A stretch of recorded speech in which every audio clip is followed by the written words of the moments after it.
morning students. In today's class we will discuss about traffic in telecommunications.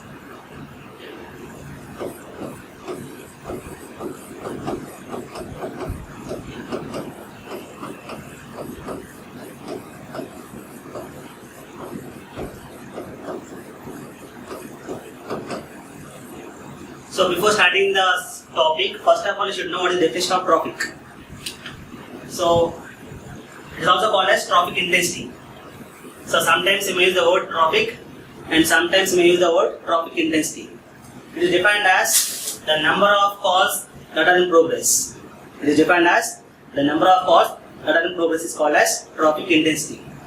And what about unit of traffic intensity? Generally it is a dimensionless, but they given some name to this traffic intensity as a honor after A.K. Erlang. He is a pioneer in traffic theory. Okay. Generally, we measure these traffics in a one day basis. So, in a given day of 24 hours, we are going to find out in whichever the traffic is busy. So, this is a 24 hours slot, and this is the Poisson distribution of the graph of this 24 hours duration traffic intensity. So in this graph, we observe that in this time slot, the traffic intensity is more. More traffic intensity. Generally, while measuring the traffic intensities, we are using this point busy hour traffic. It has busy hour traffic. What is the meaning of busy hour traffic? In a day of 24 hours, whichever is having the highest traffic is called as busy hour traffic. Okay. And so here we have to know few more terminologies, that is holding time. Generally, to carry this traffic, we use multiple number of trunks. We use multiple number of trunks.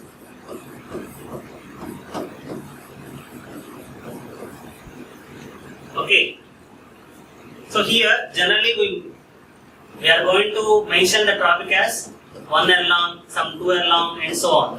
What it means is, for example, I am having some 3 trunks. So let's take an example of 3 trunks. It has to carry some 1 Erlang traffic. In this case, how to explain means, generally if the traffic may be carried by this entire first trunk. This is the first trunk, this is second trunk, and this is third trunk. So generally all the ways that all the trunks may not handle the traffic. Out of these 3 trunks, in the first scenario, the first trunk handles the entire load. Therefore, it is also called as the traffic intensity of 1 Erlang for the entire trunk group. We call them as a trunk group. Okay. In the second case, the same traffic can be handled differently.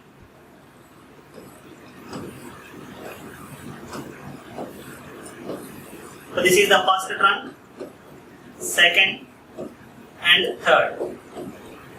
So in this case, you can observe that the traffic is distributed among 2 trunks.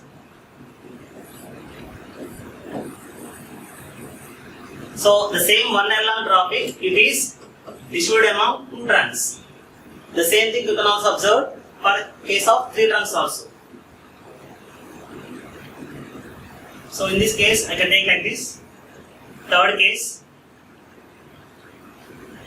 So some traffic by first trunk and few more traffic by second trunk and remaining traffic by third trunk. In all the cases, the traffic intensity is only 1 Erlang.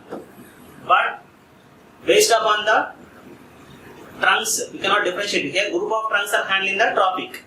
Okay. Okay. So on a group of trunks, the average number of calls in progress depends upon 2 things. One is called as call arrivals and the duration up to which the call is holding. Okay. The duration of call, that is called as holding time, because up to that much time the trunk has to wait. that has to carry. For example, the duration is 2 minutes. Until this 2 minutes, this trunk should carry the traffic. This time is called as holding time. This is one definition. So in North America, we have one more definition of traffic. They are representing the traffic in terms of CCS, call centum second or centum call second. Centum is 100 seconds per call. So there is one empirical formula is there that relates your Erlang and CCS. Is 1 Erlang is equal to 36 CCS. CCS means centum call second. Okay. And the formal definition given by this American traffic is A is equal to C H by T, where A is called as traffic intensity and C is called as call arrival rate in the time of T, during the time interval T, and T is holding time.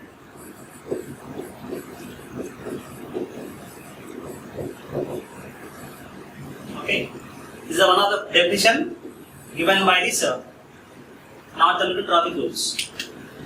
And if, for example, if the T value is equal to H, in that case, the traffic intensity is equal to the average number of calls arrived.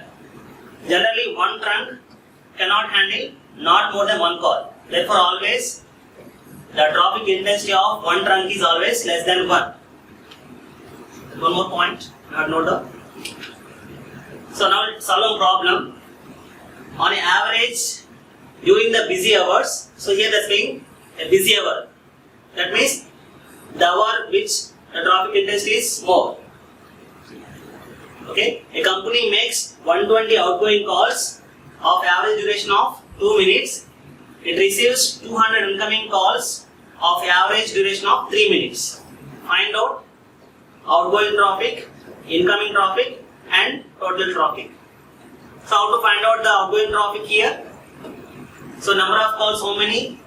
They are doing 120 calls into how much time they are holding the call for 2 minutes into 2 by for a 1 hour they are given. The given specification is for a duration of 1 hour they are observing all these parameters. So I have to take it as 60 minutes because 1 hour means 60 minutes. But the actual formula we have A is equal to C into H by T. C is your call arrival time, call arrival rate. H is holding time and T is nothing but your observation time. Here the observation time is 1 hour. So totally what is the final answer? It is 62. This is 4 Erlang. This is the first one. Coming to second one. Incoming call traffic intensity A is equal to how many calls they are doing? 200 calls, incoming calls into 3 minutes by 60. How much? This is 3 20s, 20 10s. That is equal to 10 Erlang. Now what is the final answer?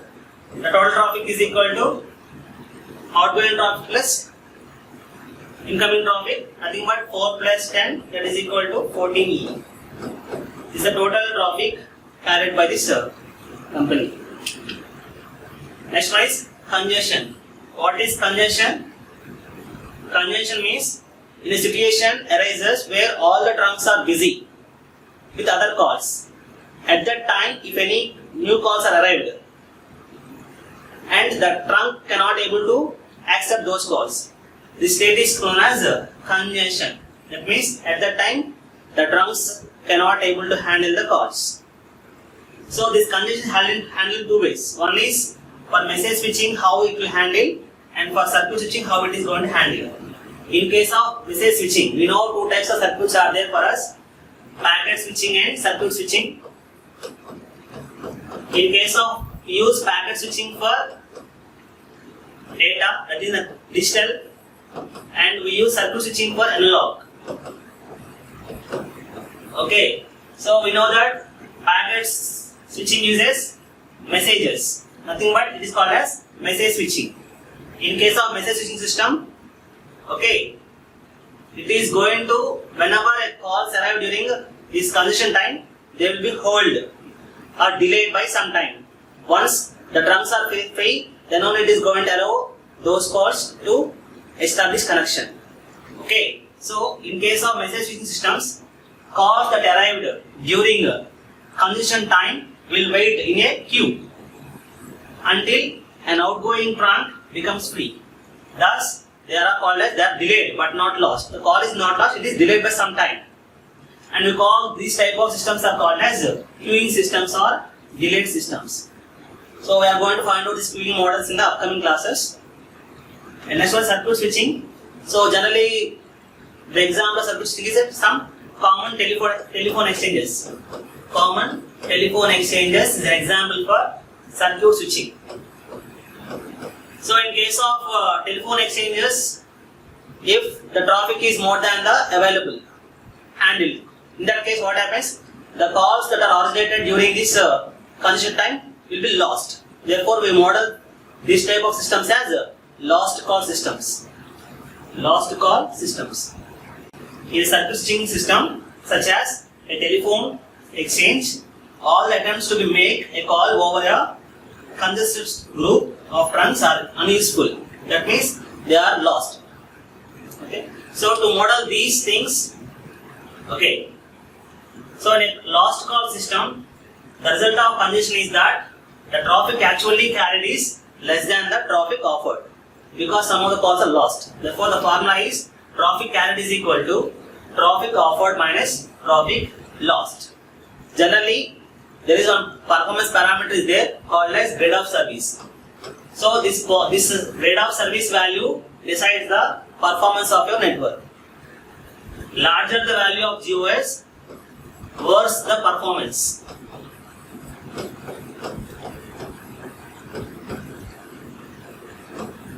Generally, all the networks are trying to maintain GOS as low as possible. Okay.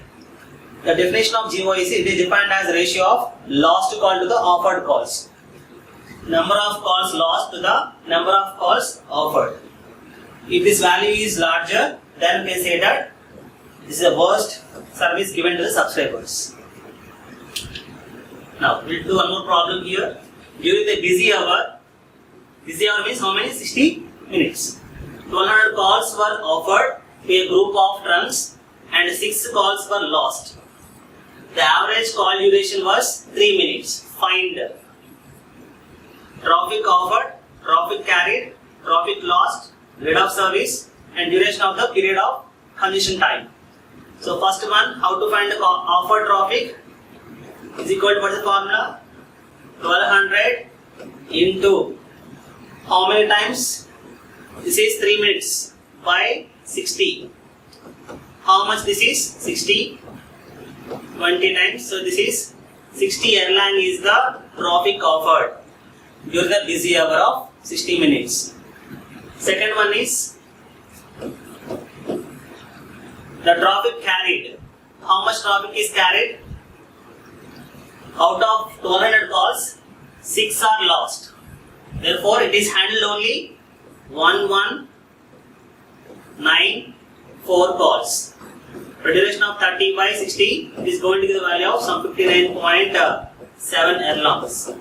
So this is the actual traffic that should be offered, but this is the traffic that is carried by the system because of 6 calls were lost.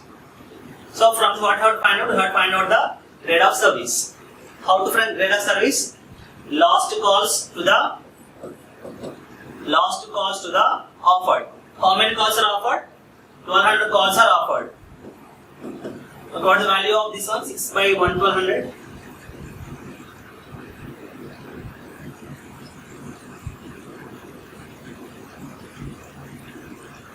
6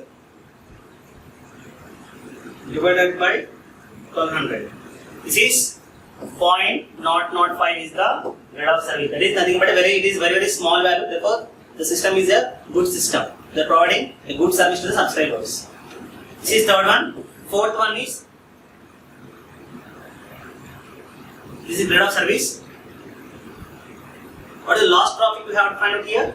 Sorry, one more thing we have. This is to find out. This is 4. This is 5. And coming to the 3, what is third one? Traffic lost. How much traffic is lost? Offered minus carried gives. Offered minus carried gives lost. That is equal to how much? 0.3. Last one is the total duration of the period of congestion is how much? It is 0.3 into 3600. That is going to give the value of 18 seconds. Okay, so 60 minutes means this much seconds. Okay, this is the total congestion period. Okay, so next one is traffic measurement. So to model these traffics, we need some mathematical models. Okay, for analysis purpose. Generally, there are some. We have to, before modeling the system, we have to have two assumptions. A simple model is based on following assumptions. One is pure chance traffic, another one is statistical equilibrium. Okay. Now coming to the assumptions made in pure chance. The first one is in pure chance traffic, the calls arrived and call terminates are independent random events. The first assumption is in case of pure chance traffic, the calls arrivals and call termination are independent random events. Okay. So here this random event is not for a single user call. Okay, it is we are taking this randomness per large number of calls originated on the trunks.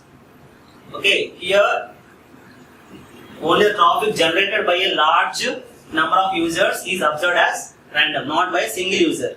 Okay, that point you have to note down clearly here. So since these are independent, random independent, the value does not depend upon the previous call. Okay, and therefore you can say it as a memoryless traffic. It is having a memoryless traffic because it is not having any idea about the previous calls, data or state. Okay, so based upon the above assumptions, we are getting some results.